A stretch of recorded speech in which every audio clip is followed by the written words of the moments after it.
Welcome to another amazing edition on this Saturday edition of Zeta Global Radio. I am your host, Lainie Sevante. I am super excited. I say that all the time. I'm excited and thrilled, but I'm super excited. Everyone is touched by, and I think it's all a mysterious and cosmic wonderment for all of us as to what is happening when we go to sleep at night. What we're dreaming about, why we're dreaming about it, and where do these dreams come from.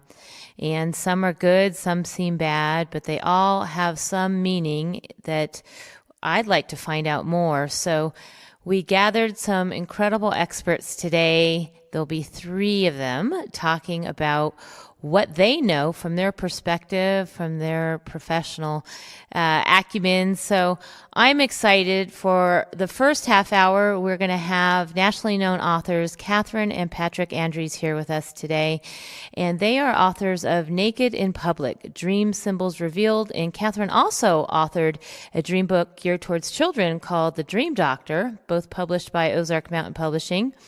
And Patrick and Catherine also founded the School of Intuitive Arts and Sciences, which provides a vehicle for soul growth and evolution for themselves and others. So we're in good hands, people, and I'm excited. So welcome to the show, Catherine and Patrick Andrews. Oh, thank you. Welcome. So I guess let's just get right into it. I am certainly curious as to where we're going to go here. So let's just start with the topic itself from the book, Naked in Public, Dream Symbols Revealed. Because when I hear that, immediately my mind starts to wonder what that means, and it must have several meanings. So let's just go right there. Naked in Public actually has 2 meanings, which I really like, double meanings and things. And so first of all, when being naked in public is a very common dream symbol that people have. And so most people can probably relate to having at least one dream of showing up to school and they're just in their underwear, or they show up to work, they realize they don't have their pants. And so that's a very common dream symbol that people often have. But in dreams, whenever you show up naked, it actually represents honesty that's occurring. And then however you react to that recognition of the honesty, sometimes we are embarrassed, and that would be times when maybe we were a little bit more honest that day than we feel comfortable with, and later we kind of realize we've sort of exposed ourselves to somebody a little bit more than we're comfortable with. And so when we learn how to interpret our dreams, it increases our honesty. And so we get very honest feedback from our subconscious mind in terms of things that are going on in our lives. So are you saying, from your experience, the dreams that happen in that night, are they transpired from what happened during that day, or that just happens to be one of the reasons why we do dream that specific dream at night? Well, we dream every night, and the dreams are always a reflection of the previous day's thoughts and actions about what occurred during the day. So every dream can always be applied to what you were thinking and reflecting about the previous day. So I have a practice each night. I go into my own particular meditation where I clear myself of the day and kind of cut ties to things that no longer served me, or if they were great, I kind of rejoice in the gratitude of what did transpire.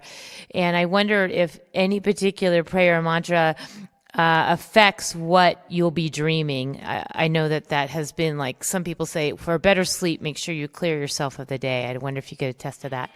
Well, yeah, actually in the book, too, we offer a lot of suggestions to help people have a better sleep, have a better dream recall, and so forth. But basically, because dreams are a reflection of what you thought about during the day, any thoughts that you would think right before bed could also impact the dream state. We dream throughout the night in 90-minute cycles. So as we go through these 90-minute cycles, about the last 10 to 15 minutes of those cycles are when we go into the REM stage, rapid eye movement. And scientists have studied and found that that's when actually dreaming occurs. So we're having these little snippets of dreams throughout the night. So depending on how strong the thought is right before bed, that could impact the dream state. When people don't remember their dreams, we find that it's usually because they're worried, anxious. They have all their attention on events in their physical world. So it is helpful to do a type of clearing or meditation or some kind of nightly ritual that calms the mind and body. A bath is a really good idea too. We recommend not eating heavy proteins at night. The lighter carbohydrates are actually better to eat in the evening. They won't weigh the system down so much. And so eating those lighter foods also helps to not have all the attention focused on digestion, but rather, on sleep, regeneration, and dreaming. So all those little keys can help with, producing a better sleep and better dreams. I'm so glad you said that, because I had actually the opposite diet. I thought, well, always go heavy with proteins in the morning, and then you kind of carbs in the morning, and then you do proteins at night, because I thought, well, okay, if I'm going to do carbs, I'm going to do them towards the morning so I can burn them off and do protein at night. So maybe I'm going to switch that up, because I have been having some incredibly wacky dreams of late. So I'm going to see if that one works.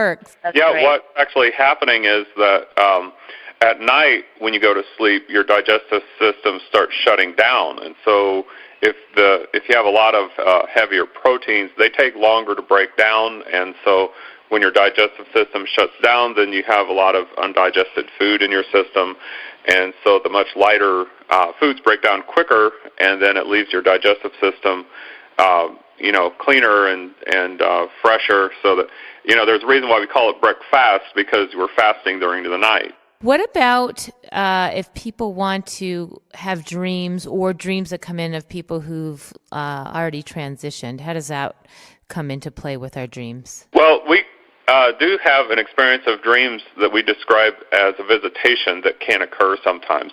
Now, this may show up a couple of different ways, and so we always ask the person to observe whether or not the person's lips are moving. That's a good way to identify whether this is a visitation or an actual dream symbol. So whenever people show up in our dreams, typically they represent an aspect of ourselves, and they are symbolic. And so most of the time, this is how you can interpret a person in your dreams. And so that's what we always recommend looking at first. So if the person is talking to you normally, like you're just sitting there having a conversation and their lips are moving and everything seems normal, then they're probably a symbolic aspect of yourself. And so you'd look at that person in terms of how you would describe them in one or two words that describe the quality of the person, like if they're outgoing or if they're shy, things like that, in one or two words, just to kind of make it simple. And that gives a reflection of the aspect of yourself that you're working with. But then sometimes people can show up in our dreams and they're just standing there over us, maybe, and smiling and not really saying anything. Or sometimes we can actually hear their thoughts, almost like they're thinking to us, but their lips aren't even moving. And this is when we've discovered that you can identify that a visitation is occurring, because the communication at that level doesn't occur the same way. So sometimes, people who have passed, they'll come and deliver messages to us. They're trying to bring closure to some of their relationships that they had during their life, or maybe they're just coming to give additional support because they now have a different perspective on life, and so they can offer that broader perspective to us to kind of help us through a difficult situation or things like that. So that is something that's actually very common, and it's pretty fascinating to hear some of these stories from people of experiences they've had. And we've heard many, many cases of people who have had visitations. It seems like, quite a few people receive visitations from people who have passed. That's beautiful. And in your book, when you say the title is Symbols Revealed, does that mean that are there certain symbols that you can maybe just give us a few of them, that if you see this, it means that? Because I know that a lot of people are into symbology and even totems with animals. So I'm curious to see what certain symbols may be, almost like an interpretation for a guideline for people. Sure. Well, the way we look at symbols are based on the function that they have in our world. So, for example, the car. So the function of the car, gets us from point A to point B. And so we look at it from the soul's perspective. Well, what gets the soul around while it's living in the physical world? It's the body. So therefore, a car symbolizes the physical body. So if you're driving this, great sports car, flashy red convertible, and cruising down the street, that's a reflection that your physical body, or at least you're viewing your physical body as being in very good shape. Now, if you're having a dream where you're running out of gas or your car's breaking down, that would be an indication that maybe you need more food in your diet. Maybe, you need to have a checkup. There's something going on with your body that's lacking energy, needs some attention. Another common symbol is animals. So we all have our favorite pets and so forth that appear in our dreams. But basically all animals are habitual. In other words, they eat, they sleep, maybe they hunt, but they pretty much do the same thing. They don't really imagine. And so in our dreams, pets, any kind of animal would represent a habit. And so you'd really examine closely the animal in the dream to discover what habit that would be relating to. So here's an example. I used to have a lot of dreams of dogs, and at the time I did have my own dog, and the one thing I thought about dogs was they really want to please their master or their owner. And so I realized that these dogs appearing in my dream were reflecting back to me my habit of wanting to please everybody, be a people pleaser. So, a big alligator that's trying to eat you in the dream would be a more destructive habit. Could be something like smoking. A little fly or something that's buzzing around you and bothering you in your dream. Well, that's just a pesky little habit. It's not going to be very dangerous to you, but in some way it could bother you. What about running? I've had dreams where you feel like you're just stuck in molasses, like you just can't move forward. It's just like, what is that? I'm sure that's probably an easy one, but... That pretty much reflects an attitude during the day of a person who is just mentally racing a million thoughts a second, trying to, get everything done, multitasking, and often when we do that, we actually get less done. So it's the type of person who's mentally racing around without like a big plan of what they're going to do and how they're going to execute it. So it's kind of the idea of rushing around and getting nowhere, okay? So people who have that dream basically would benefit by taking some deep breaths during the day, visualizing, making a list of what they have to do, going through their day calmly, and visualizing themselves before doing these activities. So it's like a mental rehearsal. So when they actually do it, they get it done quicker, more efficiently, and their day just seems to flow. And then they're not this running in slow motion, which, of course, is very frustrating. I think you've just totally nailed me to the wall, Catherine. Thank you for that publicly. Well, when we come back, I think we're going to have to really touch on what I think a lot of people want to know about is nightmares. And we will talk about nightmares for grown-ups. And, of course, we can get right into in the next segment about the Dream Doctor, which is geared towards nightmares for children. So stick around. We have so much more with authors Catherine and Patrick Andres. We are here on Zeta Global Radio. We will be right back. Hey there, Broqueños. New Mexico's first cat cafe, Gatos y Galletas, is practically here. Be one of the very first to check out EDO's newest hotspot for vegetarian, vegan, and gluten-free eating while hanging with the cutest felines in the queue. The cats are also available for adoption. It's the most unique coffee and tea cafe you'll want to come back to time and time again. Not just for their freshly prepared local and organic meals and their smoothies, but also cat yoga, Spanish, and other events throughout the week. Keep listening here on Zeta Global Radio for more information on Gatos y Galletas or visit their Facebook page now.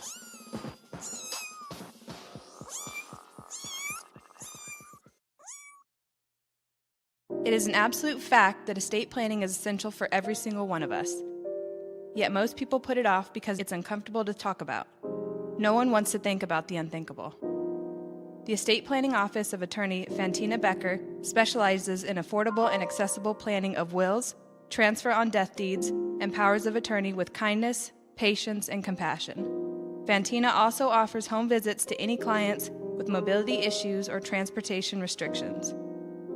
Avoid lengthy, expensive, and confusing probate proceedings and plan ahead with Fantina Becker and enjoy great peace of mind knowing that your wishes are cared for and the ones you love are cared for too. Call Fantina at 505-944-6726 or email fbeckerlaw@gmail.com.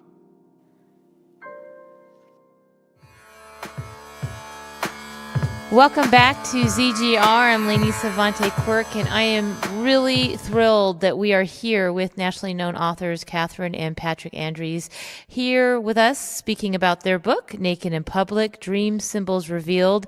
If you missed the first segment, be sure and go back to our Facebook page or bbsradio.com/Zeta Global Radio to catch the archive, because this is not a show you'll want to miss one moment of. We talked all about different ways that we are interpreting dreams, why we are, and now we're getting into a very big subject, of course, that lots of people want to know about, adults and children alike, is the subject of nightmares. So take it away, you professional dreamers. What is this all about? You know, we've talked about our reflection, and one of the things, reflection of what's going on during the day, and one of the things we talked about earlier was that cars, for example, represent the physical body, but, you know, one aspect of that, too, is that that can actually reflect a health dream. But there's another aspect, too, that when we have a dream that's recurring, often it can develop into a nightmare. And so sometimes this actually shows up as a pattern that's recurring. And so it may not actually start out as a nightmare when this common theme shows up over and over again. But then it can develop into a very extreme kind of an experience, which is when we would describe it as a nightmare. And so these are very important to look at because they give us an important look at something that needs to change in our lives. And so, you know, one thing that could occur is, for example, if a car is not, you know, working properly during the day, you have some brake problems or the car won't start, you know, that's something that is indicating there's a health problem that could occur. And sometimes we find that within about 2 or 3 days after having that kind of a dream, you might have an actual illness or something like that develop. Other types of dreams could be more extreme and scary, especially for children. So those are ones to look at, that there's something definitely that's occurring that needs to change in the life. And so a lot of times we find nightmares with children reflect an attitude of feeling like a victim or that you don't have control over your life. So, for example, with kids, a lot of times children feel they can't make their own decisions in life, like their parents or their teachers are always telling them what to do. And so they feel like life is happening to them, that they have no control over it. And hence in the dream, they have this, you know, big scary monster who's coming after them, and they feel like a victim. So with kids, to help them deal with nightmares, the best thing you could do is give them more choices in life. You know, let them decide what they're going to wear that day to school, and, you know, let them choose what activities they want to do. And then they start feeling more powerful, like, oh, I do have control over my life. And likewise with adults who have nightmares, there's some kind of deep subconscious attitude of being a victim. You know, things are happening to me, the monster's coming at me. So as an adult, you can start visualizing, recognize you are a powerful creator and you can create whatever you want in your life. A lot of people will make a list of things they want to do, you know, and start fulfilling that. And then they're like, oh, well, I do have power over my own life. And then, as Patrick was saying, those recurring dreams can stop. The recurring nightmares will turn into dreams where, for example, you're flying, which actually shows an attitude of limitless thinking, that you're powerful and you can do anything. There's no limits. People have told me, and thank you for that, that's really helpful. People have told me in the past that when you see something frightful coming into your dreams, it means that it's being cleared on the astral plane, that it won't actually manifest into the physical. What do you think of that? Well, we have a little bit different perspective because dreams are actually reflecting what's happening in our consciousness. So in some ways, it is actually already happening in your life, but the dream is reflecting what's occurring in your thinking. So, for example, if somebody's chasing you, that's a very common dream that people have that develops into a nightmare. There might be like a dark figure or just somebody who's very intimidating or frightening that starts pursuing you. And this is another example of where it may not start out as a nightmare, but then it gets scarier and scarier as you go on. So that is reflecting a part of yourself, because remember we were talking about people represent an aspect of yourself. And so there's some part of yourself that is really giving you a lot of anxiety. And I had a really great story of a student who she was learning how to wake up in her dreams and have more awareness in the dreams. We call that lucid dreaming. And so she was applying what she was learning with her lucid dreaming with this case. She was being pursued by a woman, actually, it turned out. And so she just stopped in the dream, and she turned around and she confronted the woman. She said, "Who are you and what do you represent for me?" And she said, "I represent your low self-esteem." So this person represented this kind of sense of low self-value or self-worth or competency that was always kind of like pursuing her. No matter what she did, there was always this thought, I'm not good enough, and I'm not really worthy of this position that I have. And so once she realized that, she was able to start making changes. And that's, when we're talking about a nightmare giving you an indication of a change that needs to be made, once you identify what that thing is in your life that is creating that anxiety, then you start making changes in your life by affirming your worth, by reminding yourself of all the things that you've accomplished, that you are competent in your position, and making those changes in your thinking, and then your dreams will start changing in a reflection of that. That's interesting. I'm wondering if this is a myth or not, because you are dispelling some other ones. I think I've been given a whole load of stuff I don't know is true, but one of the other things I've heard as well is that if you die in your dreams, this is probably something you've heard a lot, that's a reflection. Like you usually wake up just before you die, or if you it never really goes to the end. Tell me if that's something that you've dealt with.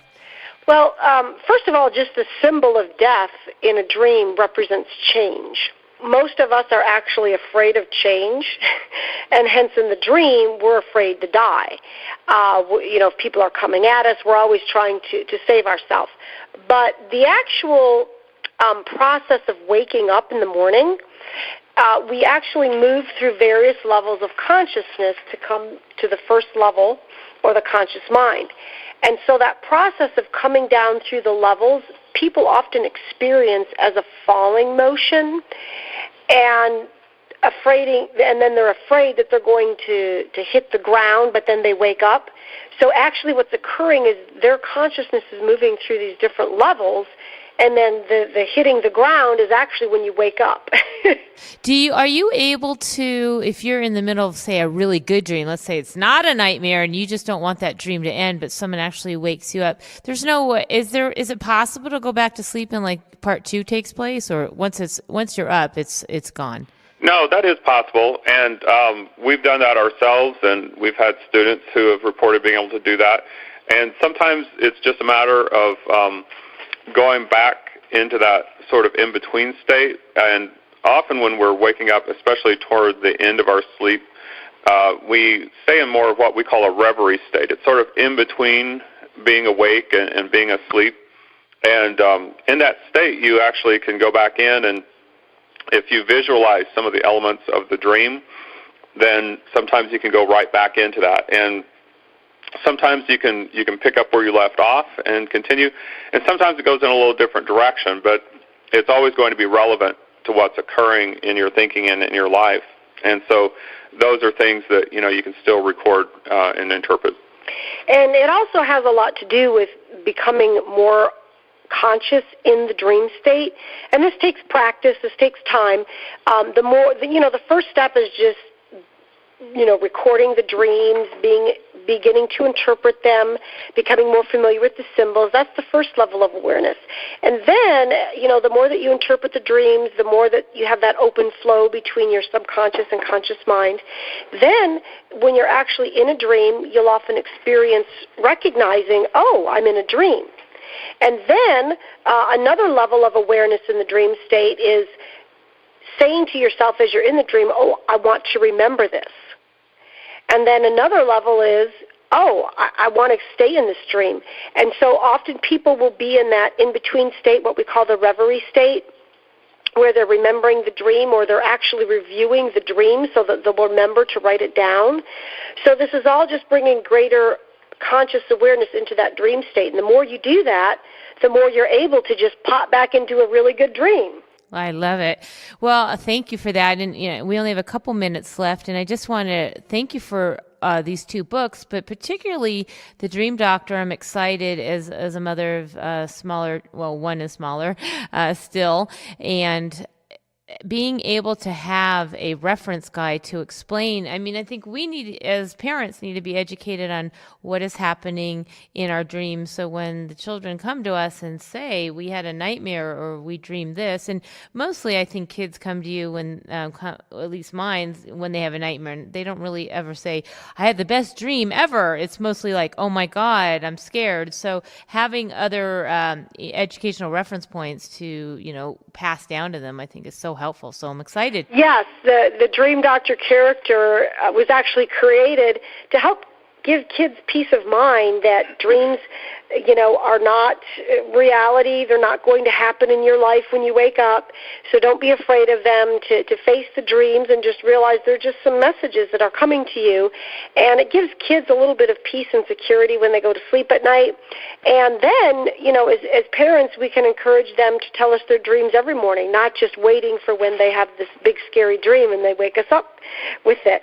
So, now our daughter, who's very familiar with dreams, she'll tell us all her dreams, whether they're scary or, just a regular interesting dream. And so we kind of make it a family activity to talk about our dreams at some point in the day. If we don't have time in the morning, we'll do it after school. Do you all keep, as a family, journals and logs of your dreams? I do. We have a journal for our daughter who, if she's not rushing to get ready for school, she does jot down her dreams as well. So, yeah, it's definitely a family practice. Well, Catherine and Patrick, thank you so much for being here. And I think we'll have to do this again.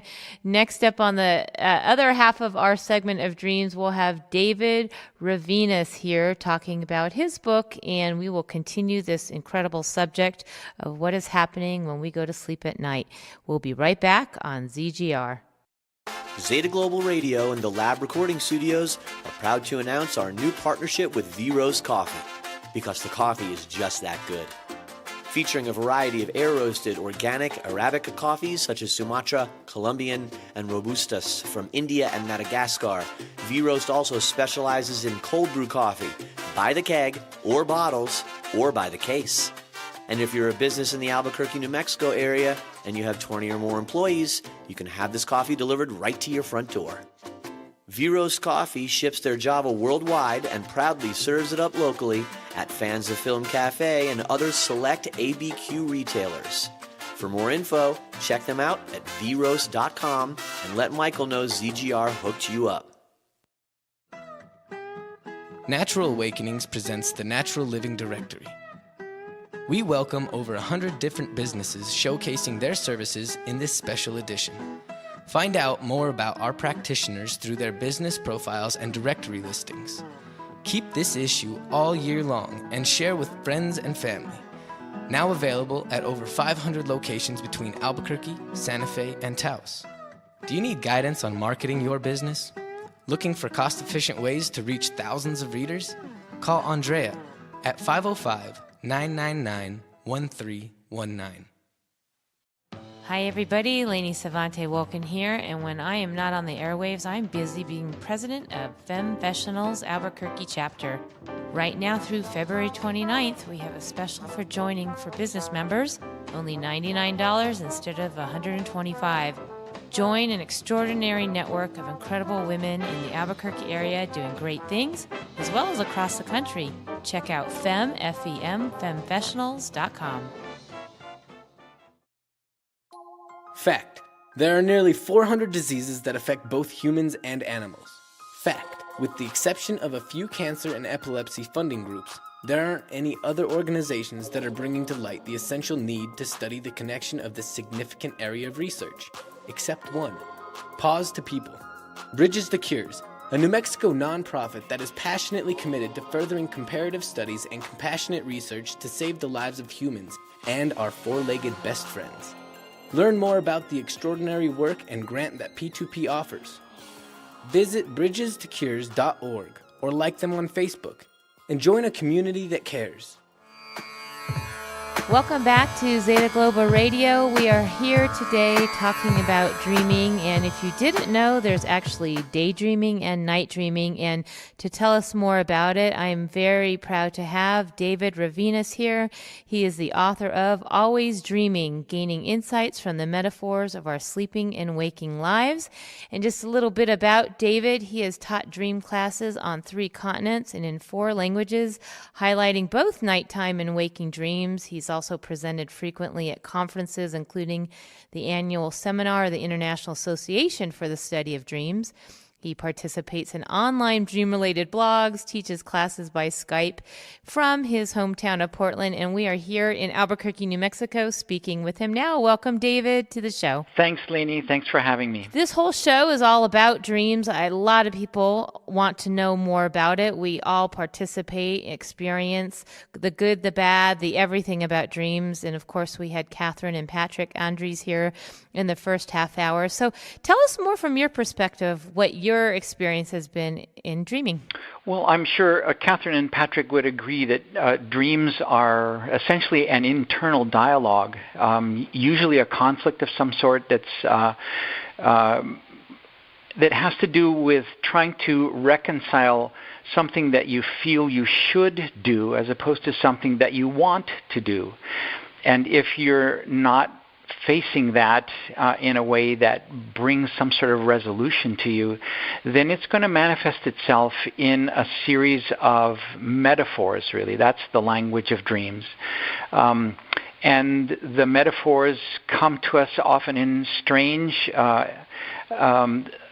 symbolic images that we don't always know quite what to do with. I like that you said strange, because I think a lot of times they are strange. It's almost being on an acid trip where you just, they're so crazy sometimes and nothing makes sense. So sometimes they're strange and sometimes they're straightforward. Is that right? Well, that's absolutely correct. What they all have in common is that they are metaphor. And let me help take some of the strangeness out of it. One of the things we don't realize is the extent to which in our daily conversations we speak in the language of metaphors. Now, let me give you just some examples of some expressions that we use all the time. Don't get carried away. Now, if you think about that expression literally, that doesn't make any sense. Is somebody going to pick you up and carry you out of the room? Or he was in over his head. Well, just exactly what does that mean? Does it mean he was drowning? I have one. How about feel free? Like, what does that mean to feel free to call me, or feel free to, I always wonder what that was for. Exactly. And what these are visual images that we attach to abstract ideas that helps make them easier to understand. He caught my eye. What does that mean? Does that mean it grabbed your eyeball? No, it's a visual image that we use to try to express an abstract concept. And that's the language of dreams. The difference is that when we say, well, he caught my eye, we're so used to its abstract meaning that we don't take it quite literally. But when it comes in a dream, the image that you would see would be somebody holding somebody else's eye, and suddenly it becomes very poignant and quite startling, and we wake up and wonder what that absurdity was all about.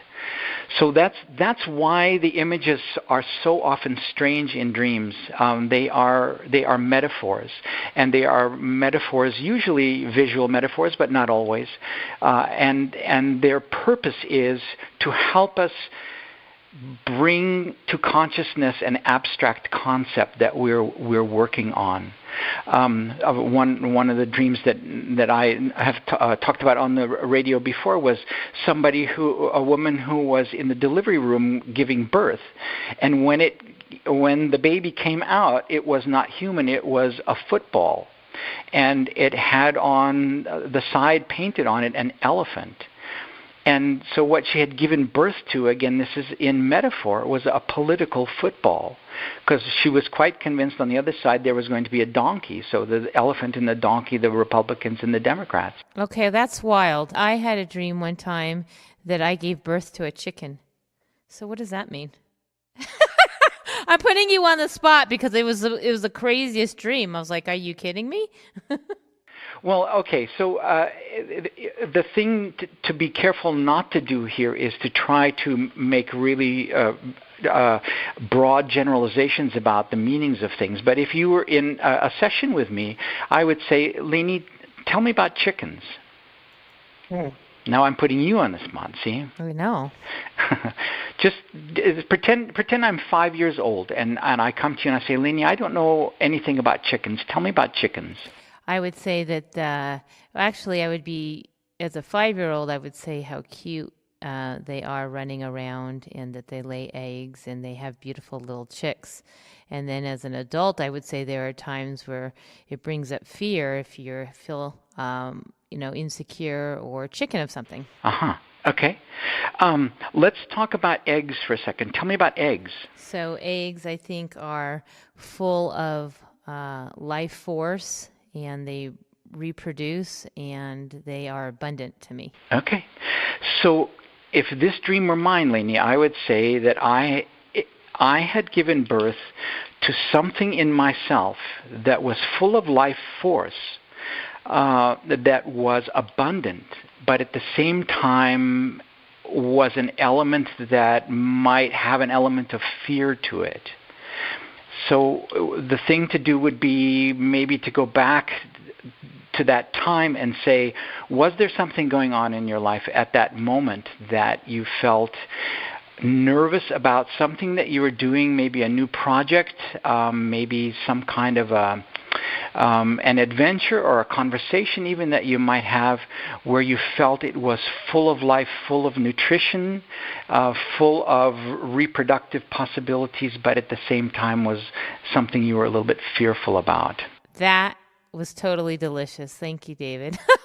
That was great. We don't have to. I'm sure this happened a while ago. It did, but those stay with you. The ones that you're like a little perplexed about, but you totally triggered that when you mentioned your other story. Yeah. Well, that's how dreams work. And again, it's never intended. Well, there are some times when dreams are intended to be taken literally, but even when they are intended to be taken literally, they always have this sense of metaphoric overlay to them, a symbolic language that dreams speak in. And it's really important to get the dreamer's own input about what those things are, because even when the dream symbols are archetypical, they can mean very different things to different dreamers. Well, I'm glad you mentioned that, because I was about to ask you, are there the top 10 items that you know that if it means this? I know we talked a little bit about that in the first segment, that a car typically represents oneself. So if you're having a dream of a hot rod or a beautiful car, it means you're really pleased with your body. If I got that correctly, and of course we'll learn more. But I didn't know, like you're saying, if they're individualized, or if there's a typical stereotype of if this happens, it means this. Like dreams make change, means a change in your life. Do you have sort of a top 5 or different ones that you are familiar with that people all in general as a collective dream about? Well, I think there are certain kinds of dreams that many people have. But again, it's really important not to generalize. For example, a dream of being chased by something sinister. That you're trying to escape from something, and you can't quite get away. That's a dream that's very common. And very often it's about something that you feel somehow is affecting you in a way that you're not ready to deal with it. Another one that's very similar like that is you're about to be in a performance of some kind, and you get on stage and you don't have any clothes on. That's a very common dream where you feel, in essence, unprepared. Those are kinds of typical kinds of dreams. There are other kinds of dreams where you're flying or falling. Those are typical. And then there is this whole array of dreams where the symbols just are very strange if you try to see them literally. But if I sound as if I'm hedging a little bit here. Let's go back to this symbol of the car. Maybe it's your physical body, but a car, if you were to ask somebody, tell me about a car, they might say, well, it's a vehicle.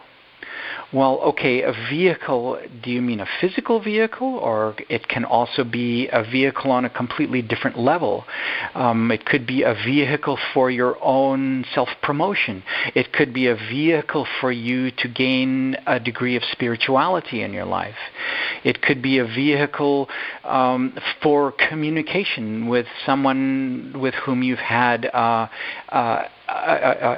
falling out, let's say. And so these kinds of, the symbol itself needs to be seen within the context of the dream that the dreamer is having. And that's really important to do. Otherwise, it's likely that there's going to be some sort of misinterpretation of the dream that happens. Yeah, if I'm being, so that's my excuse for being a little bit vague here. Those are some kinds of general dreams that we have, but outside of that generality, it's really important to sit with the dreamer and find out the context in which this dream took place. And usually it's something that has happened quite recently, although there are exceptions to that too. There are dreams that, well, I can give you an example of a woman who was having a repetitive dream. This was one that was coming back and back and back to her about once a month over a period of many years, in which she was trying to escape from someone who was attacking her. That was the general gist of the dream. And so this was not something that, it was something that was current, relevant to her in her current life, but it was an issue, and the same issue that had been bothering her for years and years and years. And during our conversation, what came out was, very interestingly, she's Japanese American, grew up in Tokyo, was born in Tokyo, but then her family moved right away to the west coast of the U.S.,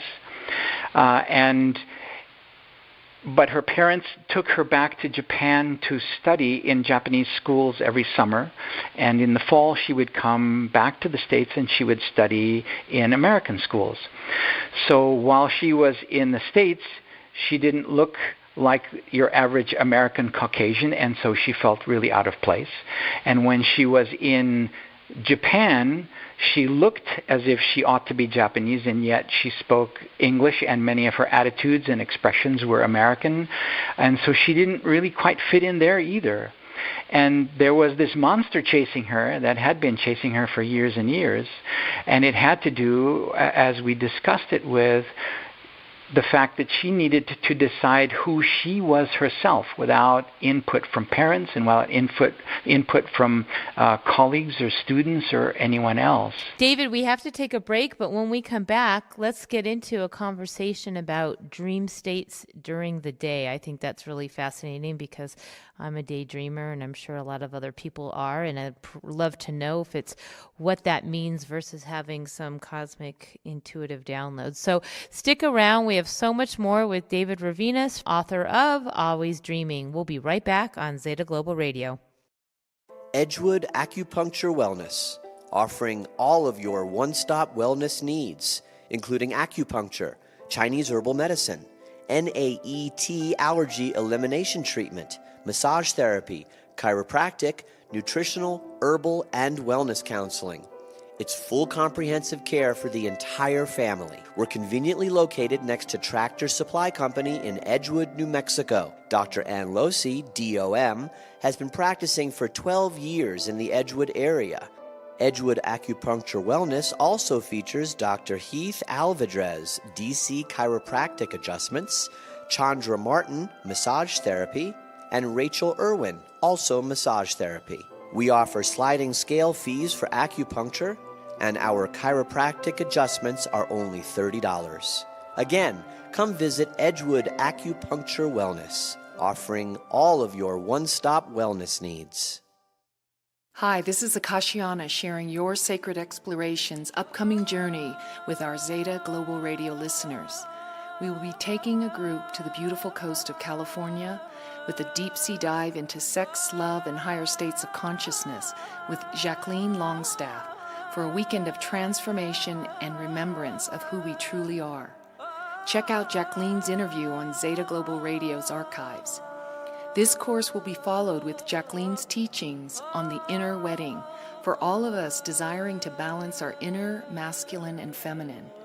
Join me in these endeavors that are bound to open your hearts, still your mind, and connect to your deepest core of knowing.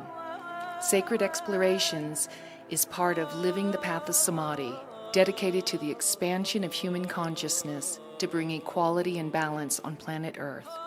Join us. Find out more on Facebook, Your Sacred Exploration. Women to Be fabricates and delivers kits containing underwear and washable sanitary pads to girls in a poor and remote region of Nepal. Girls who have these items stay in school and learn a skill, delay marriage, have fewer children, and boost their incomes for life. Hi, I'm Christine Glidden, president of Women to Be, and I'll be leaving for Nepal in April of this year, but I need your help. Please go to www.women2be.org. That's WOMEN, the number 2, BE.org. I hope that you'll join me in believing that when we elevate the life of a girl, we elevate the life of everyone on the planet. When we elevate the life of a girl, we ensure a better future for ourselves and our future generations. Thank you so much for your help.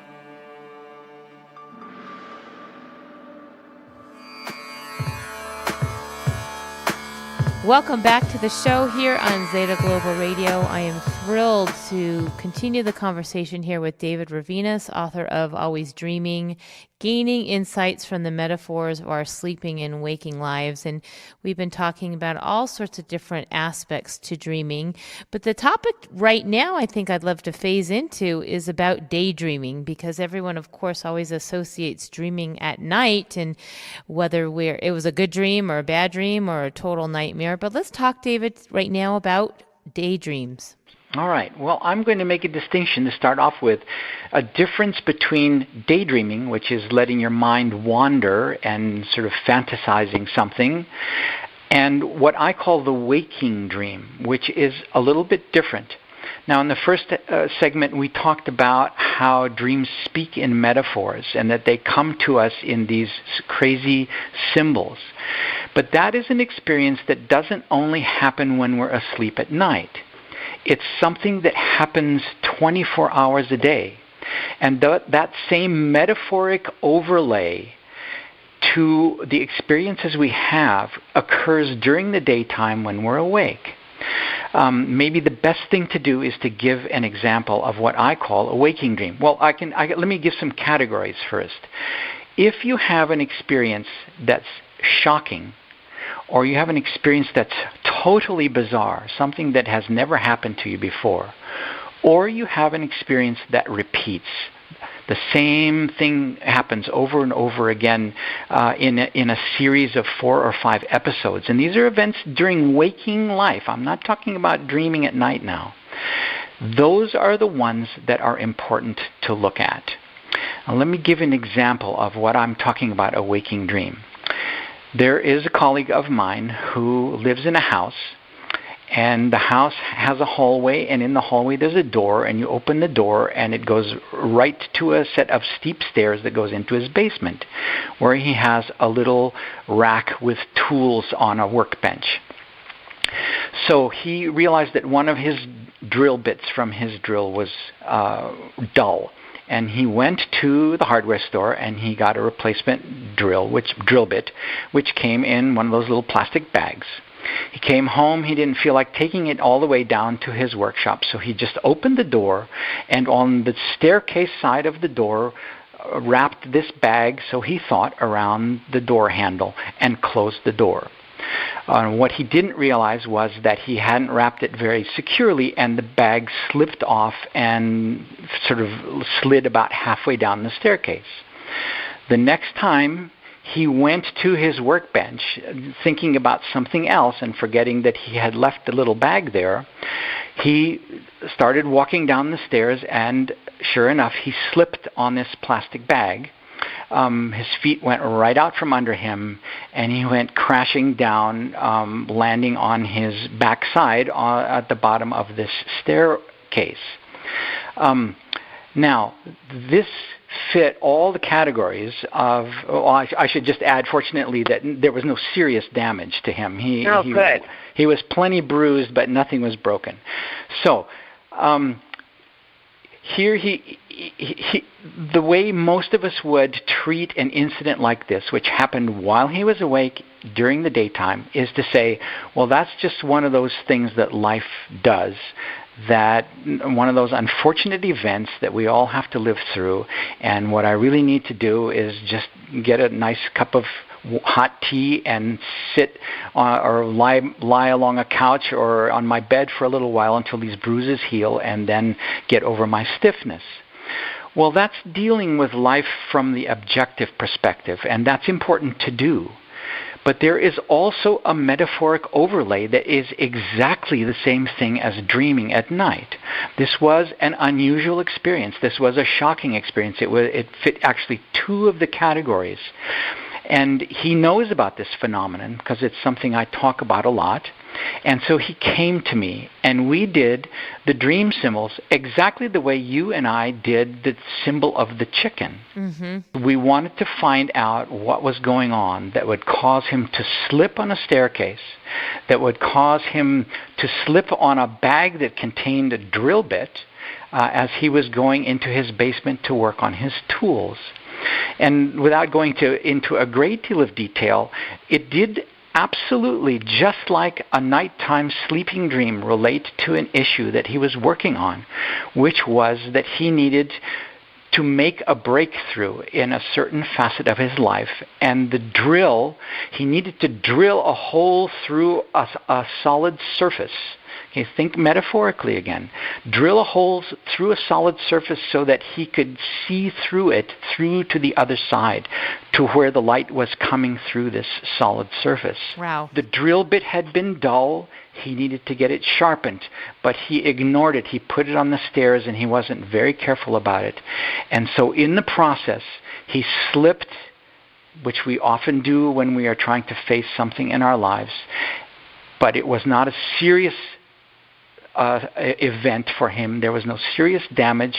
It was only a question that he needed to wake up, as it were, and pay attention to this. Let me ask you something, because we only have a few minutes left, and when we were explaining that story, it reminded me of the idea of déjà vu. Well, the title of the book is Always Dreaming, and the idea is that no matter what we are experiencing, whether we are awake, whether we're asleep, whether we're in the middle of astral travel, whether we're having prophetic experiences that come true, whether we are in the middle of déjà vu, there is always this metaphoric overlay that is delivering a message. It's our own State of the Union message that's coming to us that says, this is where you are right now, and you need to look at that and perhaps even make a course correction or congratulate yourself on something that you've done well. But if you pay attention, no matter what the experience is, déjà vu or otherwise, you will learn something about yourself that will help you progress on your own spiritual path. Déjà vu makes you stop for a minute, at least for me. It's like, oh my goodness, I'm having a déjà vu. I seem to always announce it to whoever I'm with. It's like, okay, I've experienced this. Are you experiencing this? Does this seem like we've been here before? I mean, it kind of puts you, it stops you. I guess that's how it's serving its purpose for lessons. You nailed it. You nailed it, Lainie. That is exactly what dreams do. And the reason their imagery at nighttime when we're asleep is so shocking, or as in the waking dream of the guy falling down the steps, that too was shocking. The idea is that it wants you to pay attention. So if you can do this more gently with your déjà vu experience where it stops you, then the next step would be, just like with your chicken, to look at it and say, okay, what are the metaphors here? What are the symbols, and what am I trying to get for myself out of this experience? Do you have any seminars coming up or ways that people can reach you further after this interview? Well, probably the best way to do it is to go to my website, which is teacherofdreams.com, all one word, and that gives everything that I'm doing. But the answer to your question is yes, there is a lecture I'm giving here in Portland, Oregon, which is where I am, coming up in the second half of June. And then in July, I'm going to be in Arkansas at Ozark Mountain Transformation Conference there, and I will be giving a lecture and a workshop and individual dream interpretation sessions there. And I'm always available via email. If somebody has a dream that's really bothering them, please feel free to contact me. I'm happy to help out with that. That's great. And we will continue to also track what you're doing. We're good friends with Julia Cannon and everyone at Ozark Mountain Publishing. And I certainly wish that I could be there in July at that event. I know that Catherine and Patrick are also going to be there.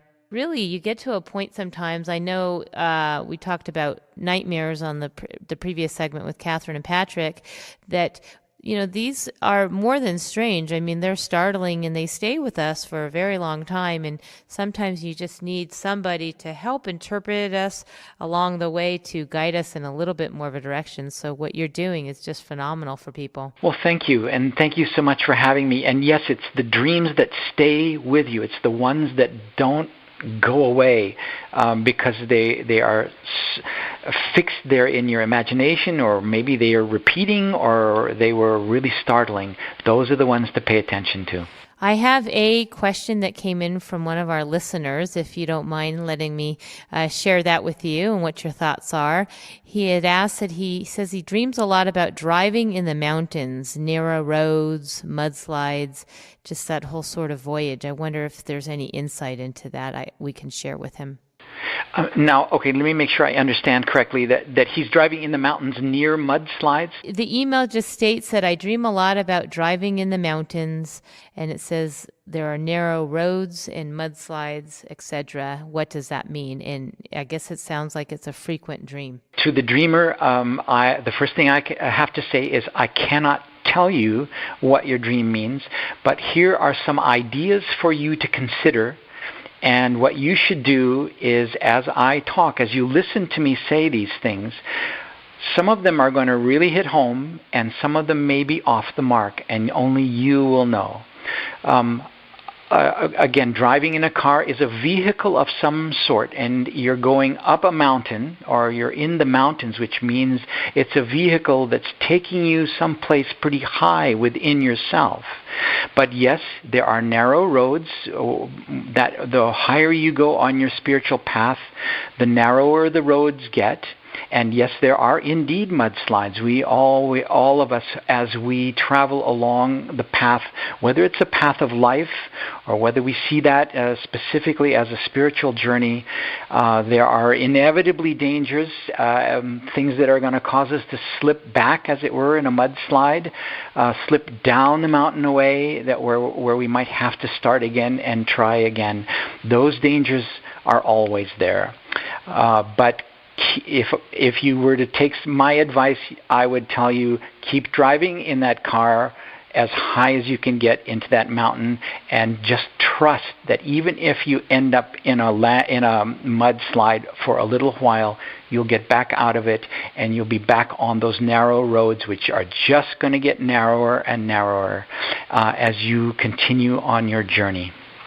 Love it. Thank you so much, David. And thank you so much for spending the time here on Zeta Global Radio. We look forward to connecting another time down the road. We wish you the best in July at the conference, as well as all the work that you're doing. And we appreciate being here and enlightening us further on day and night dreaming. Everybody have a restful weekend and happy dreaming. And thank you so much for listening to Zeta Global Radio.